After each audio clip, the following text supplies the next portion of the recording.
Ma, pwede pa ako ng cellphone mo? Gamitin ko lang sa research namin. Sige, ito.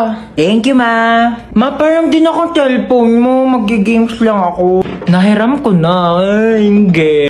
Pahiram na eh. Pwede ba? Maghiraman na lang kayo. Bakit ako naman nauni? Uy, maperam din ako. Ay, naku kayong dalawa. Matuto kayo maghating kapatid, ha? Tatlo! Tatlo pala kayong tatlo. Wait lang ako muna. Si Bilson mo naman dyan, gagamit din kami, oh. Tana. Uy, bilis, gagamit pa kami, oh. Tapos na ako, ikaw na. Bakit 50% na lang to? Magti-tiktok pa ako, oh. Okay pa yan, ang arte mo naman. Magti-tiktok ka lang, eh. Kuha ka namang oo. Sa'yo. Bilis! Wait lang, hindi ko pa nakukuha yung word. Bilis, bagal. Ano?